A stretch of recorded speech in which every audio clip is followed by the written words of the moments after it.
Good morning viewers, অদ্বিতীয় হেসেলে আপনাদের সবাইকে স্বাগত। আজকে আমি বাজার থেকে দেখুন ছোট ছোট চিংড়ি মাছ এনে, খুব বড়ও না খুব ছোটও না, আর এনেছি দেখুন থোড়, একদম টাটকা থোড়। হ্যাঁ, এই থোড়টা দিয়ে আমি চিংড়ি মাছটা আজকে করব। তাহলে আসুন থোড় দিয়ে চিংড়ি মাছ করি। প্রথমে আমি চিংড়ি মাছটাকে ভালো করে কেটে ধুয়ে রাখবো, তারপরে কাটবো আমি থোড়টা। আসুন আমি থোড় আর চিংড়ি মাছ কাটি। দেখুন বন্ধুরা, আমি থোড়গুলো কেটে নিয়েছি আর তার সঙ্গে একটা আলু কেটে নিয়েছি কুচি কুচি করে, আর চিংড়ি মাছ ছাড়িয়ে নিয়েছি। এবার আমি কড়াইতে এগুলো বসাবো। দেখুন বন্ধুরা, থোড়টাকে আমি ধুয়ে কেটে রেখে দিয়েছি। এবার আমি এটাকে একটা সিটি মেরে নেব, কারণ অনেকে নুন মাখিয়ে এটা রেখে দেয় যাতে নরম হয়ে যায়, কিন্তু আমি সেটা করব না। আমার একটু কম সময়ের মধ্যে করার ইচ্ছা আছে, যার কারণে আমি এটাকে একটা প্রেসার কুকারে সিটি মেরে নেব। দেখুন আমি প্রেসার কুকারে এটা বসিয়ে দিয়েছি। এবার আমি এর ভিতরে দিয়ে দেবো নুন আর হলুদ।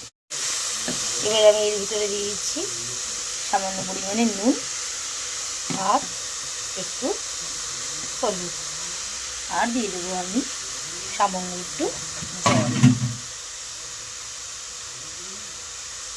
যাতে একটা সিটি হয়ে যায়, বেশি না অল্প।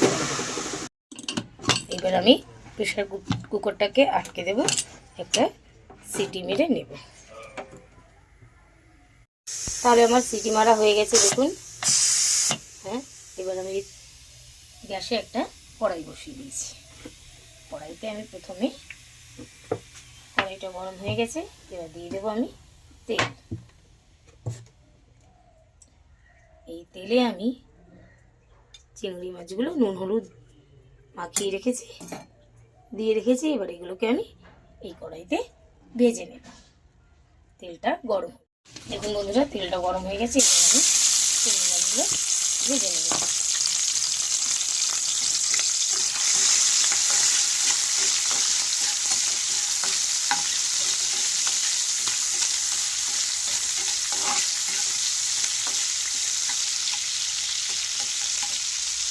তাহলে বন্ধুরা চিংড়ি মাছগুলো আমার ভাজা হয়ে গেছে। এবার আমি চিংড়ি মাছগুলোকে তুলে নেব। এবার ওই তেলের মধ্যে আমি দিয়ে দেবো সাদা জিরে ফোড়ন পরিমাণ মতন, আর দেব আদা কুচানো বা ঘষা, আর দেব কাঁচা লঙ্কা তেল।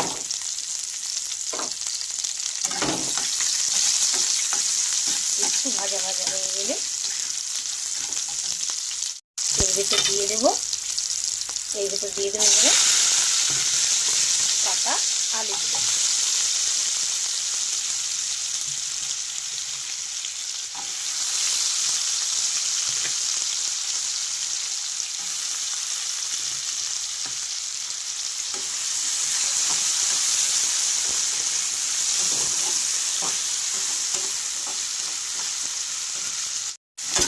তাহলে বন্ধুরা দেখুন আলুটা প্রায় ভাজা ভাজা হয়ে গেছে। এবার আমি এর ভিতরে দিয়ে দেবো সিটি মারা থোড়। সিটি মারা থোড়গুলো আমি এবার এর ভিতরে দিয়ে দেবো।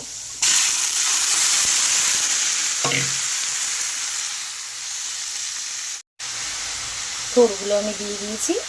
এবার আমি একে একে এর ভিতরে দিয়ে দেবো সামান্য নুন হলুদ। তো সিটি মারার সময় আমি দিয়েছিলাম, আর অল্প নুন হলুদ আবার আমি অ্যাড করব।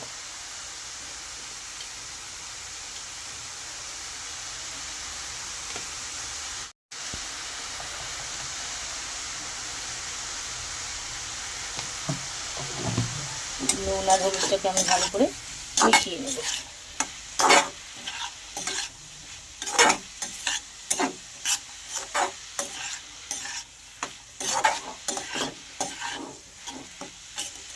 সিটি আমি মেরেছি, কিন্তু দেখুন একটুও কিন্তু জল গড়েনি, জল বেরোয়নি বা গলেনি। থোড়ের আয়রন কিন্তু থোড়ের মধ্যেই রয়েছে, যার কারণে আমি একটা সিটি মেরে দিয়েছি, যাতে তাড়াতাড়ি জিনিসটা হয়ে যায়। এবার আমি এর ভিতরে দিয়ে দেবো ভাজা চিংড়ি মাছগুলো। চিংড়ি মাছগুলো মিশিয়ে নিলাম। এবার দেবো আমি সামান্য জিরের গুঁড়ো। এর ভিতরে আমি এবার দিয়ে দেবো সামান্য জিরের গুঁড়ো। জিরের গুঁড়োটা ভালো করে মিশিয়ে নেব। আর দেবো একটু স্বাদ মতন চিনি। সব ভালো করে আমি এগুলোকে মিশিয়ে নিয়ে একটু চাপাতে রেখে দেব।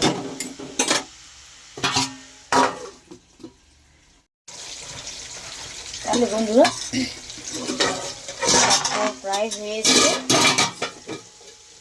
দেখুন কি সুন্দর একদম মাখা মাখা হয়েছে। হ্যাঁ, আমি এগুলো আলুগুলো একটু ভেঙে ভেঙে দিচ্ছি যাতে গায়ে গায়ে লেগে যায়।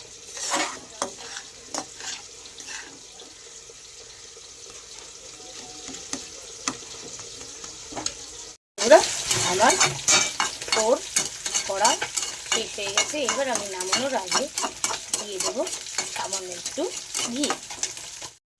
নামানোর আগে আমি 1 চামচ মতন ঘি দিয়ে নামিয়ে নেব। তাহলে বন্ধুরা আমার চিংড়ি মাছ দিয়ে থোড় আপনাদের কেমন লাগলো কমেন্টে অবশ্যই জানাবেন। সবাই ভালো লাগলে শেয়ার করবেন, সাবস্ক্রাইব করতে কিন্তু ভুলবেন না। তাহলে আজকের মতন আসি, টাটা, সায়োনারা।